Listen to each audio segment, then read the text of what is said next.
So I really view the ACGME timeline as two things. There's a group of things that have very fixed dates, like the ACGME survey that's ongoing now, that leads into web ads, which has a fixed date. The ACGME letters, first the initial email, and then the letter of either continued accreditation or any adverse findings. And then finally, after those letters of continued accreditation happen, AFI citations, and you go through the cycle again.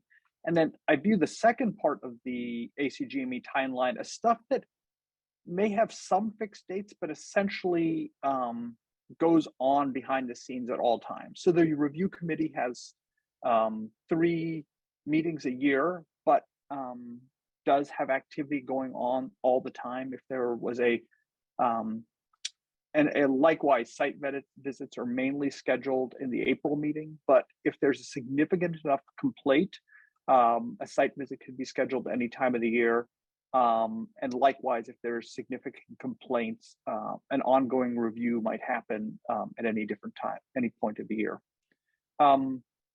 So the review committee, who are there? There are 15 members. About 30% are subspecialists, but many of the subspecialists are actually general peds program directors. There's representation from the AMA, the AAP, and the AVP.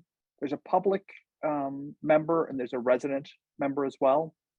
They meet in April, September, and January, which will become important later in this talk.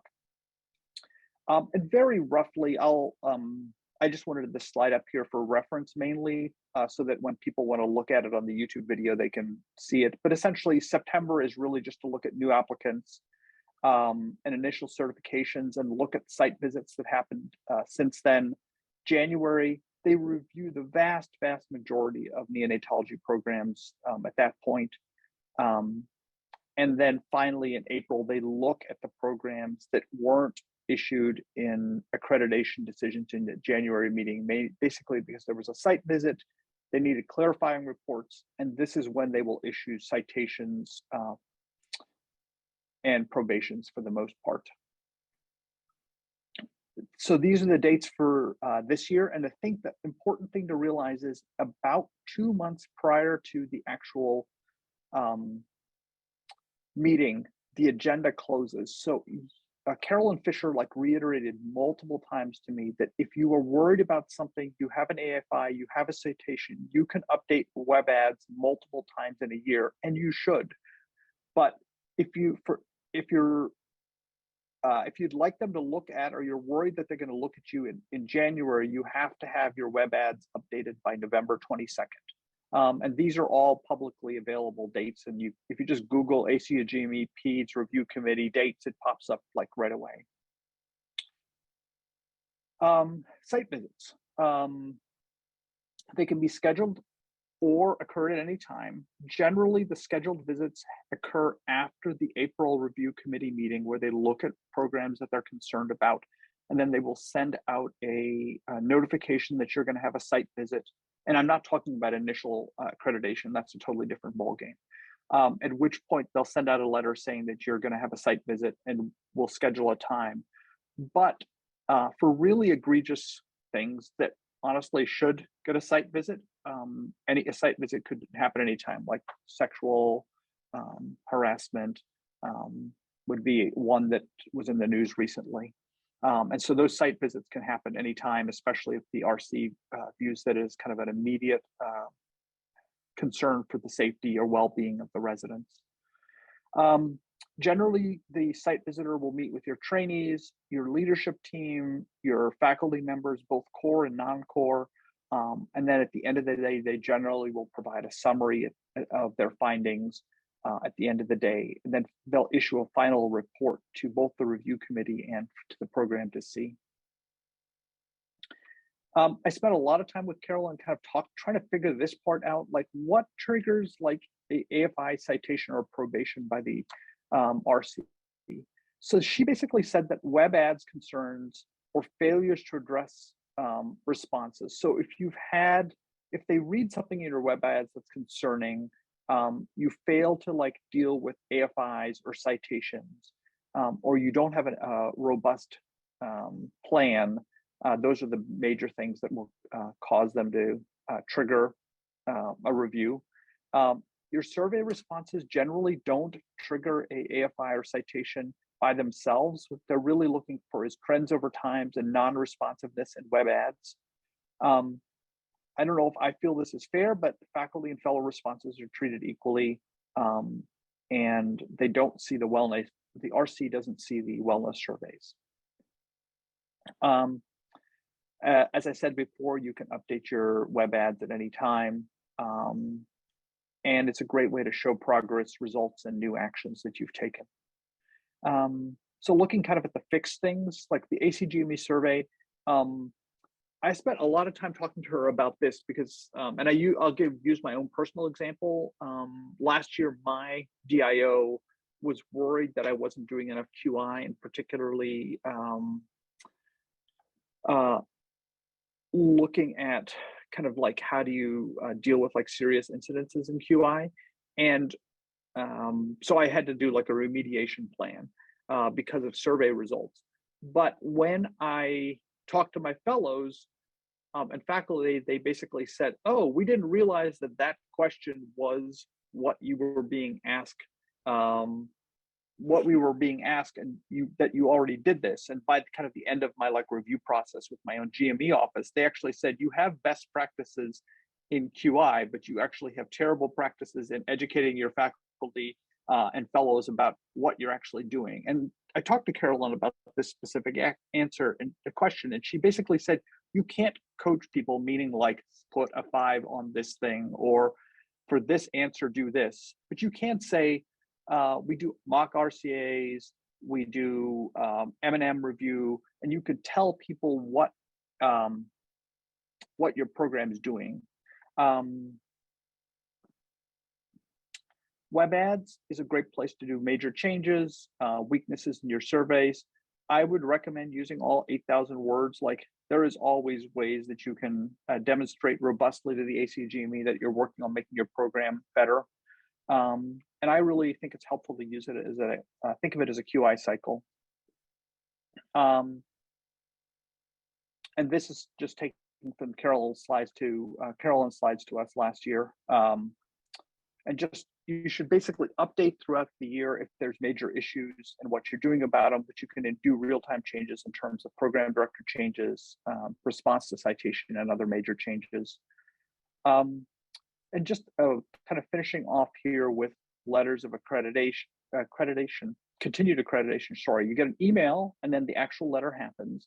And she basically said that if you got an email saying you've got continued accreditation, the committee, the RC will not, in that intervening time, will not give you either a citation or probation unless there's a complaint at the same time. There's technically 24 different statuses, but the main 3 are continued accreditation with citations, AFI, or no action, a probation, and then withdrawal of accreditation.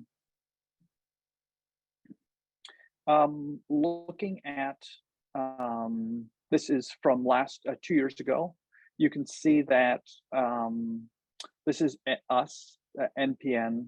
There were 2 programs on probation, 99 had continued accreditation. And looking at 2022 versus, you can see that there were, in all of the 105 neonatology programs, there are 24 AFIs and 53 citations, but very unequally distributed. Some of them, some programs may have gotten as many as 5 or 6 citations, and many programs got none. It is a little disturbing to me that if you look at all the subspecialties in pediatrics, we got about a quarter of all the citations. So what is a AFI, right?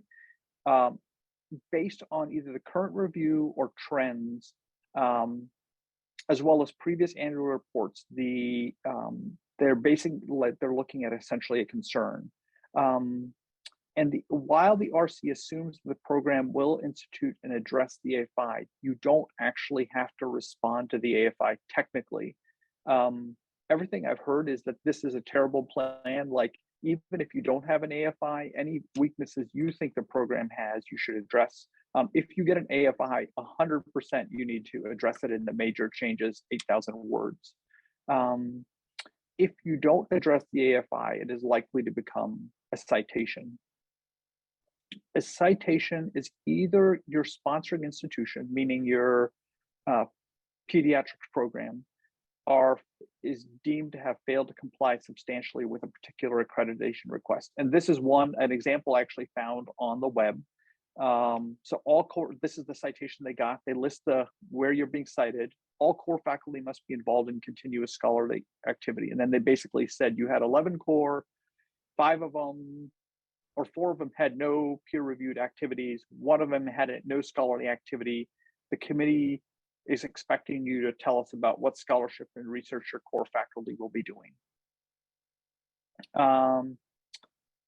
This does require a response in web ads.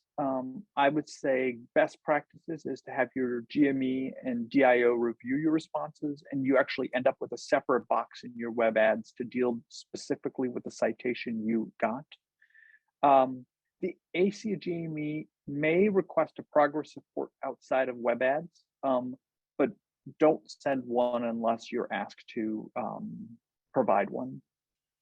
I think best practices for citations, AFIs, and I guess probation as well, is when you write back, be clear and easy to understand, because there are public members on the panel, and respond only with information they ask for which directly relates to the AFI or citation. Like, don't give them ammunition about something else.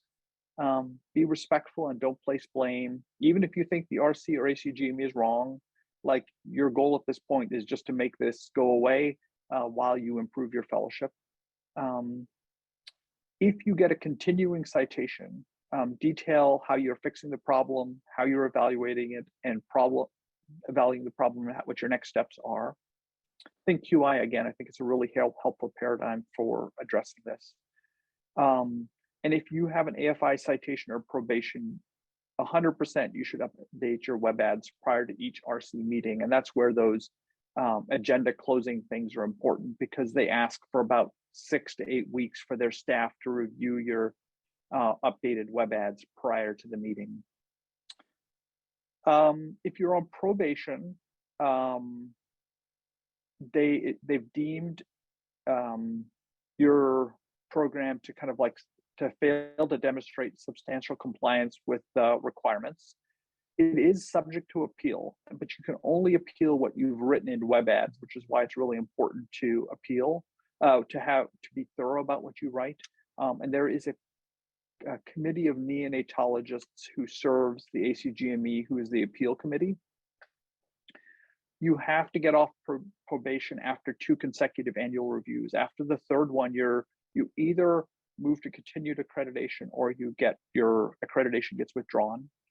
And critically, you have to tell all your current residents or fellows and anybody you interview that you're on probation. I think like prevention is super key here.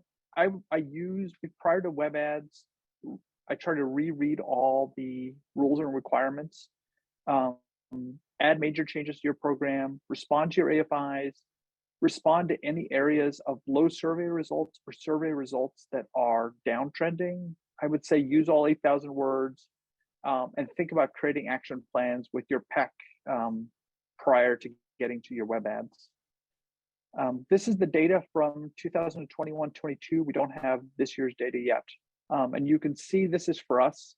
These are the main areas we got cited for as a field. Evaluations, either they weren't timely,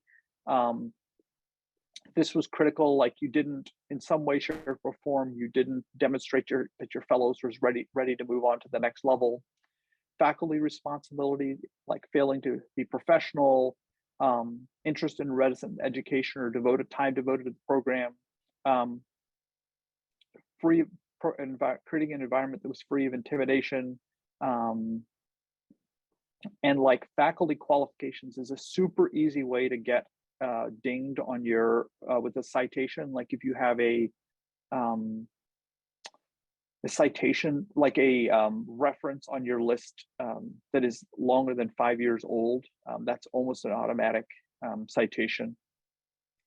AFIs really focus on faculty supervision and teaching inaccurate, incomplete information and learning and work environment.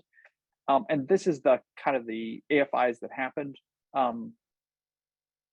For faculty roster, everything you put down should be either participating in MOC or continuing certification. Recertification, it's like a fake drop-down bar. Like you could technically click certified on a faculty thing, or at least you could last year, but actually you may get cited if you do that, which seems a little unfair, but just the way it is. On CVs, make sure that the current licensure is up to date. Your scholarly activity is within the last 5 years.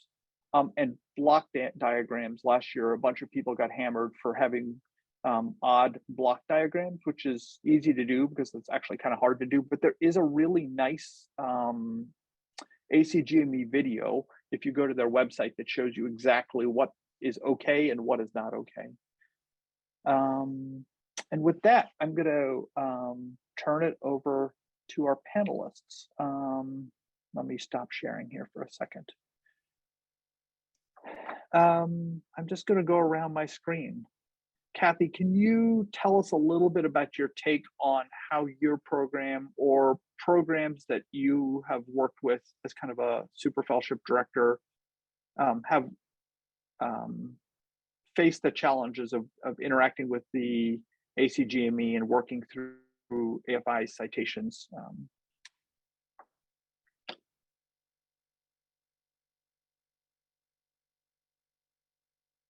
You're still muted.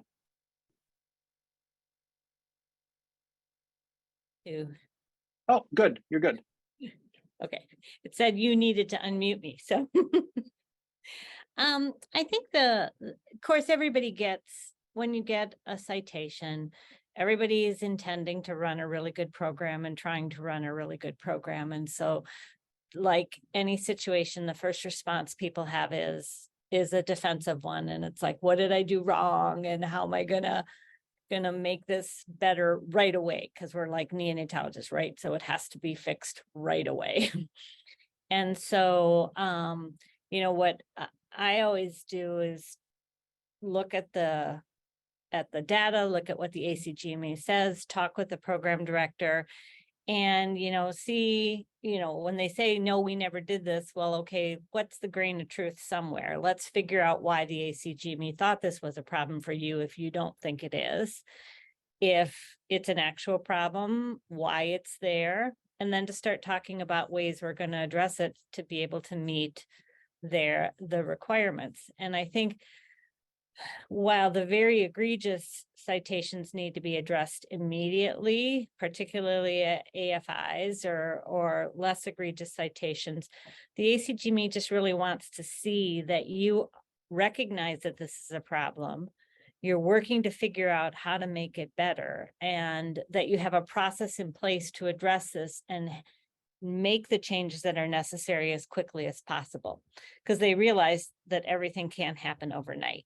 And I think people just want that quick fix, and instead of really taking the time to think about it and then work with like a super fellowship director or other people in your department, because it's not good for the department either for any program to have citations. It's not just your issue. And oftentimes it isn't just your issue. It's part of a systematic problem with the entire approach to graduate medical education in the department. So I think it's just taking that ability to take a step back. And then, as you pointed out in your discussion, Patrick, to really make sure that the ACGME understands that you understand, you're taking this seriously, and you're working to make changes and give them the updates that they need to show that you're making those changes. I think that's the key part too. Like, it was really interesting. I talked to Carolyn about this, and I just actually talked to another program, actually not a neonatology program, that actually got a straight out 0 on their survey results, and they only got an AFI because their response was so robust. Liz, what's your take on AFIs and working with programs?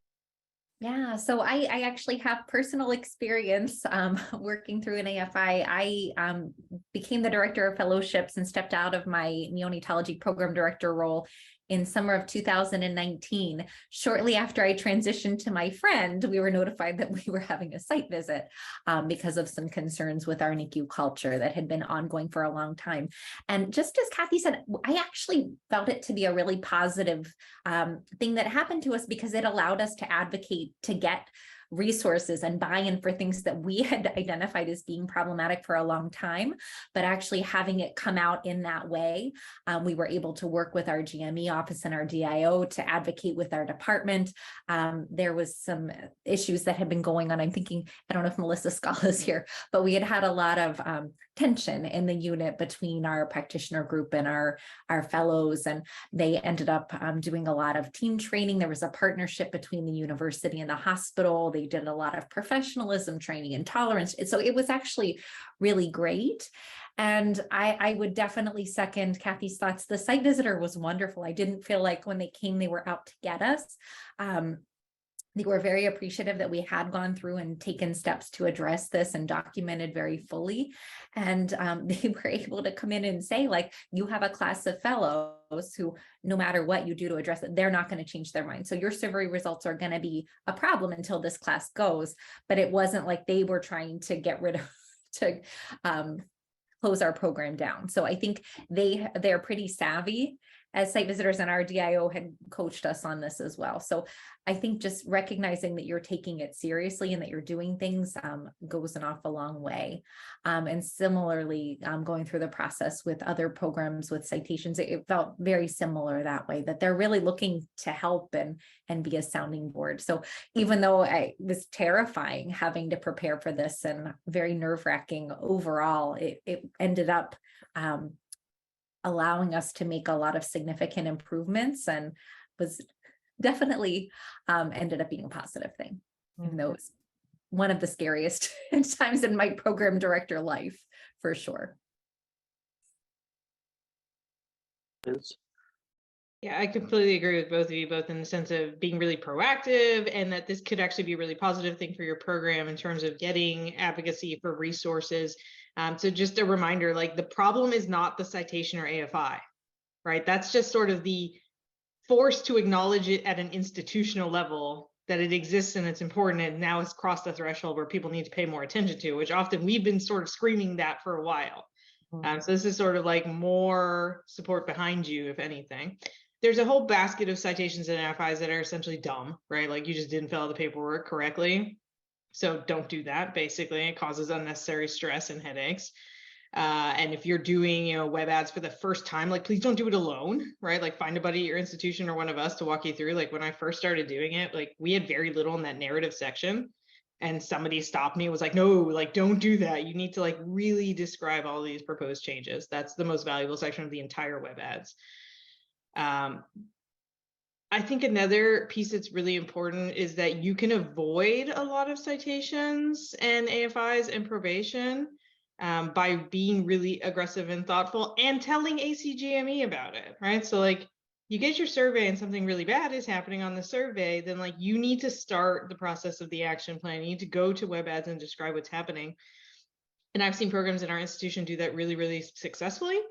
And I've seen some where there were clear problems. The program did a bunch of wonderful things to remedy the problem, but didn't say anything to ACGME, wound up getting essentially a completely unnecessary citation after having already done all the important work. So, like, in this case, is a program that was, like, just being completely battered at home call, and they went to an in-house model and then had in-house type of duty hours, and all of a sudden all those issues went away, but they never said anything, right? So I think use your web ads, and do not just have your PC fill it out and sign off without paying attention to it. Like, that's probably the most important thing you do in your program director life from, like, a accreditation standpoint. So pay attention to it. Yep. And people with the drop downs and other things, people make mistakes and don't catch them. So, no matter how good your PC is, you need to look at everything to make sure something didn't get missed. How do you, the three of you, deal with both a perception versus a reality? I feel like sometimes that's one of the challenges, is that either the fellows or faculty are grumpy about something, and you believe you fixed it, or it's out of your control, or it's fixed as much as it's going to fix. How do you do some of that messaging to help with survey results? Yeah, I think the first thing is, no matter how good or bad the survey is, and I'll get back to that in one quick second, you should have a debriefing. Whether it's you or the fellows select an ombudsman or somebody FRAC, their advisory council, someone that they can sit down and talk to about why they answer things a certain way. So for example, we had a bad score on impact of other learners on education. And when you really drill that down, it wasn't residents, it wasn't each other, it was the APP learners. And it wasn't really everything as far as education, it's really who gets to intubate a kid. Right. So you can go down these wild rabbit holes of fixing the wrong problem. So being able to debrief why you answer things a certain way, and then that also kind of gets the group thinking together about differences or similarities in how they answered. That's really, really important. And if I can interrupt you, Liz, then document that in your web ads. Yes. So say we had low scores on this other learners. We identified the primary problem being APP learners, and we are addressing it this way. Yeah. And then that they're like, okay, they figured it out. Exactly. And that's true on your local annual program evaluation. That's true on web ads. We just, went through a process like a compliment increase, and like the initial review was like, I don't know, your survey is kind of spicy. So like being able to say, this is what this meant to the fellows and this is how we addressed it is really important. I think another point I mentioned that now has left my brain. If your survey is pristine, you should have a meeting with your fellows because they're lying, right? Like, so that actually catches the ACGME's attention just as much than a horrific survey. So if there's nothing being identified as actionable, then that means you have an environment where the fellows don't feel safe telling the truth, unless one of y'all is like a unicorn with a perfect program, in which case you should teach us what you're doing. So if you see perfect scores in the area that you're thinking, I don't know, I don't think we're doing a very good job on this, have an opportunity to talk with the fellows. We tend to do a lot of focus groups. In my director of fellowships role, I do a lot. I've been meeting with one of the subspecialty programs that I heard about some concerns, but that's a nice opportunity for them to talk with somebody outside of their program, and we've been able to get a lot of really great feedback.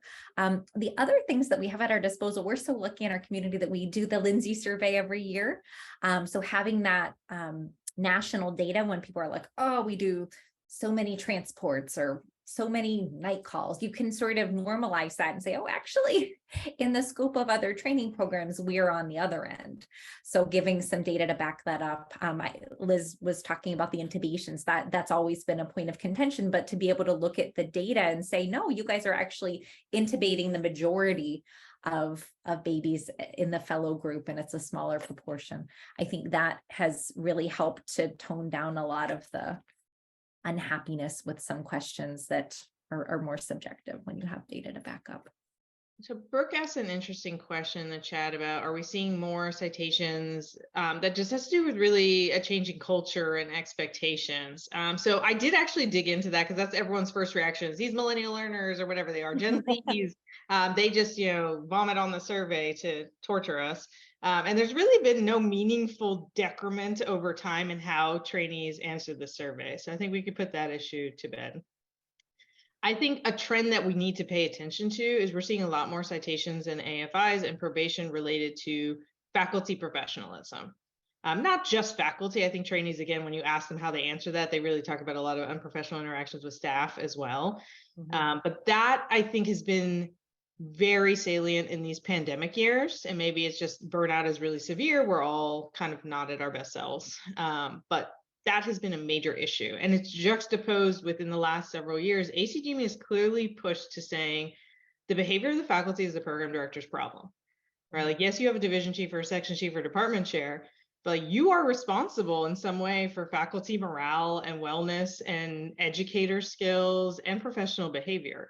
And that's created tension in a lot of institutions where PDs might feel like they're not empowered to even have those conversations, let alone make meaningful interventions as far as faculty behavior.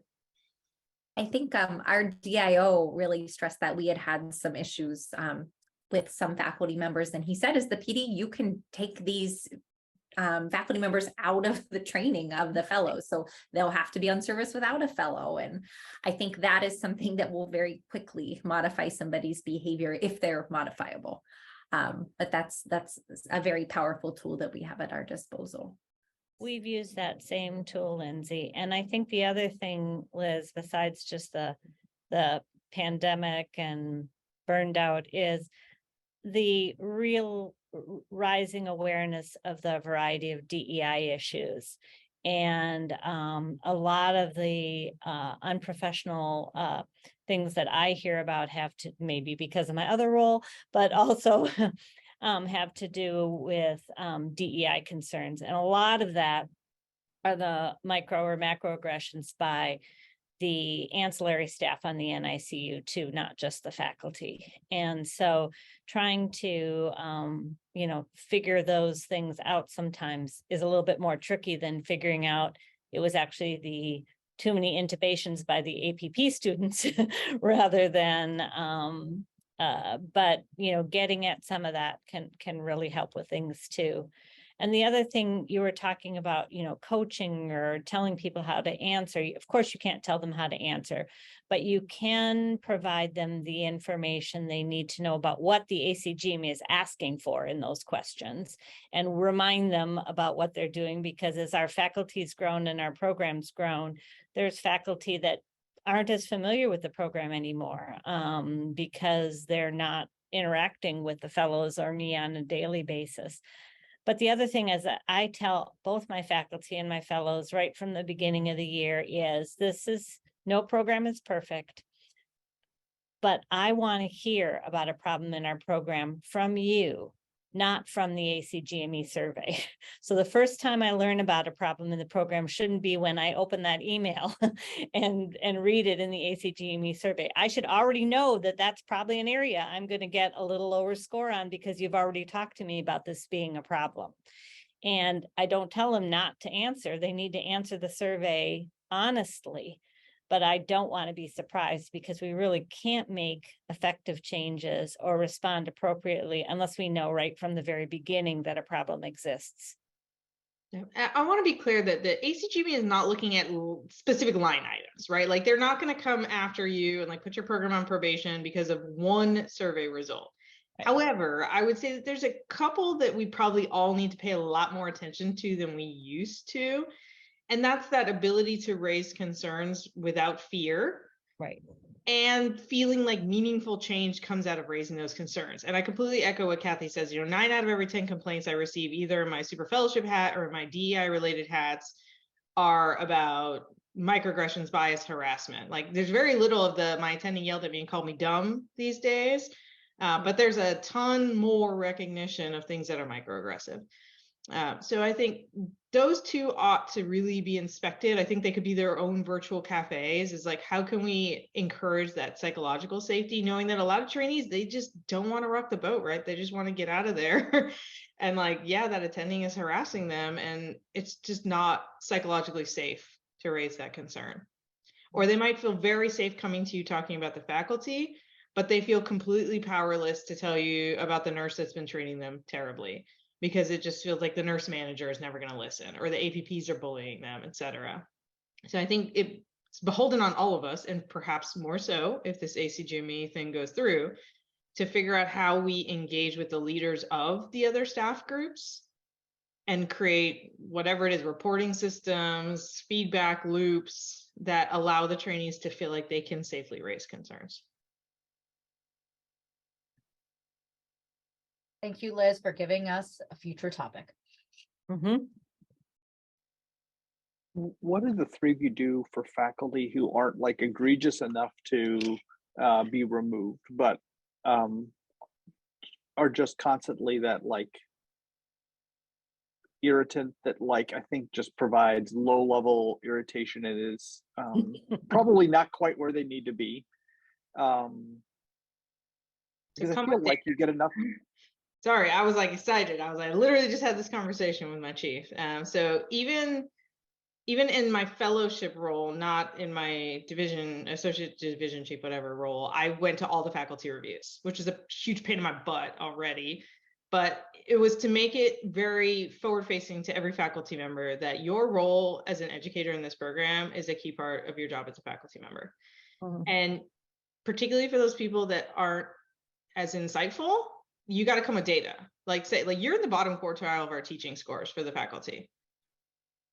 Or we have like a pretending attending cohort or an onboarding attending cohort. We have teaching cohorts. We have like these honorifics that the fellows can acknowledge people who are great teachers, and like you're not any of them, right? And then come with like an inspiration model is like, where are areas do you feel like you're struggling in teaching the fellows, and like, can we do some focused coaching or faculty development so that you feel like we don't have to have this conversation again, because I'm sure you're not enjoying it either. And that sort of veiled thread of like, if you don't want to work with a fellow, that's fine. Like we have a guideline for service with fellows, and that's the last thing. This is like, if you don't want to do service with fellow, that's no problem. In a division like ours, we have plenty of spots to put you. Enjoy your solo Tuesday calls exclusively, but I think just reminding people that like it is a privilege to work with a fellow. I would agree with that 100%, Liz. And I think it's really important to have the support of your division chief, that it isn't just you know, telling someone that there are issues and having the division chief say, well, you know, doesn't matter because this person's bringing in this much in RO1 money. So those are separate metrics in the department. So just because you're a good researcher doesn't mean you get to work with fellow if you're not a good teacher as well.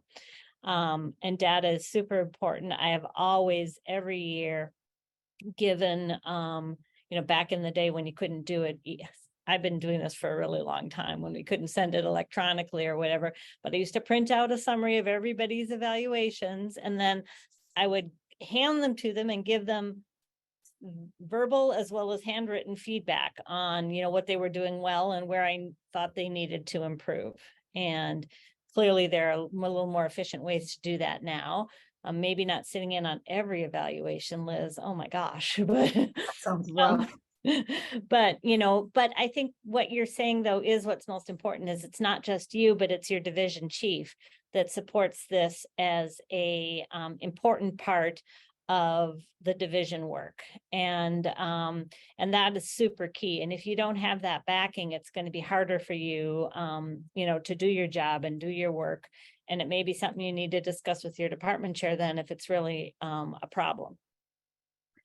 We've been doing a lot more professional coaching than I remember happening in the past. So for people who have had issues arise, it's usually done, we'll sort of talk with the chief and say, these are faculty members who we've identified concerns from the trainees. And then oftentimes they end up working with the professional coach. And I found that to typically reduce the number of complaints that are received. So I think just getting that feedback and that help can be really, really useful to people.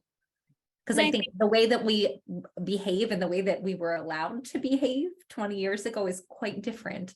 So I think people who have been doing this for a long time are sometimes in need of some education about what is acceptable in the professional environment. I think that is really key, Lindsay, is that that there is a change and that everyone has perceived that.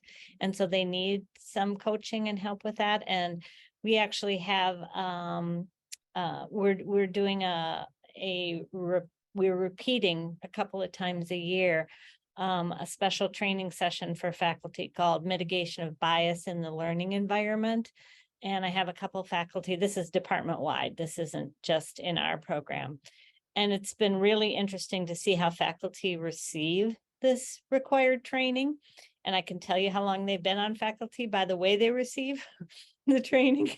And but I think the other thing is there are people who, you know, back in the day, I mean, when I started, we had 4 neonatologists, right? There wasn't a service that didn't have a fellow on it. And so now you get the privilege of working with a fellow or not. And there's people who think they just should be working with a fellow just because. And so working through that is a bit more challenging, I think, than it used to be. I'm going to turn off the recording just to kind of give anybody else an opportunity who wants to ask a question not on the record.